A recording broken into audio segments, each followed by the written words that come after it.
नसीराबाद के गोठ सतर फुलपोटो में मंशियात के विक्रे खिलाफ एहतजाजी मुज़ाहिरो करे धरणो है विवाही गोठाणन पारां 6 ॾींहं भी एहतजाजी मुज़ाहिरो करे धरणो है विवाही एहतजाज कंदड़न जो चवण है तो मंशियात के विक्रे सबब नौजवान नसुल तबाह थी रहियो आहे।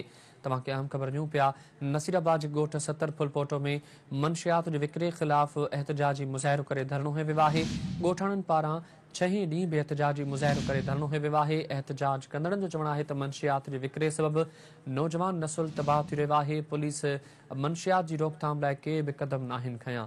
तव्हांखे ख़बर ॾींदा हलूं नसीराबाद के गोठ सतर फुलपोटो में मंशियात के विक्रे खिलाफ एहतजाजी मुज़ाहिरो करे धरणो है विवाहे गोठाणन पारां 6 ॾींहं भी एहतजाजी मुज़ाहिरो करे धरणो है विवाहे एहतजाज कंदड़न जो चवण है तो मंशियात के विक्रे सबब नौजवान नसुल तबाह थी रहियो आहे।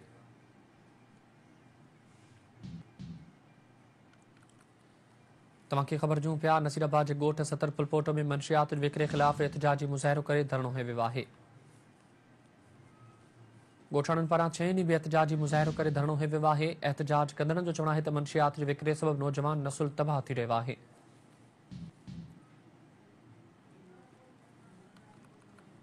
ख़बर ॾियूं पिया तव्हांखे नसीराबाद के गोठ सतर फुलपोटो में मंशियात के विक्रे खिलाफ एहतजाजी मुज़ाहिरो करे धरणो है विवाहे गोठाणन पारां 6 ॾींहं भी एहतजाजी मुज़ाहिरो करे धरणो है विवाहे।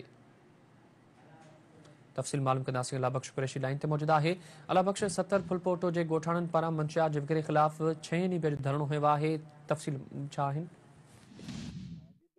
ही 6 ॾींहं ते गोठाणन मर्दन ॿारनि ऐं औरतुनि धरणो हुयो आहे। मामूल मूजिब पंहिंजे ॻोठ खां नसीराबाद अचनि था ऐं अक्सरवाह जी पुल ऐं तालका प्रेस क्लब जे अॻियां धरणा हणनि था।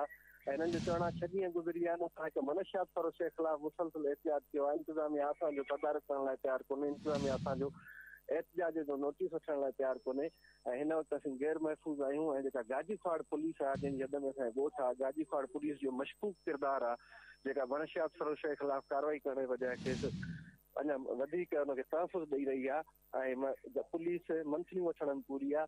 हिननि जो मुतालबो आहे त बिना देर मनशियात फरोश जे ख़िलाफ़ कार्रवाई कयो ऐं अॾो बंदि करायो ऐं हिननि चयो जेकॾहिं अमल न थियो त असीं SSP कंबर जी ऑफिस सां सख़्तु एहतजाज कंदासीं। जी ठीक आहे। अला बख्श मेहरबानी तफ़सील ॼाणण लाइ।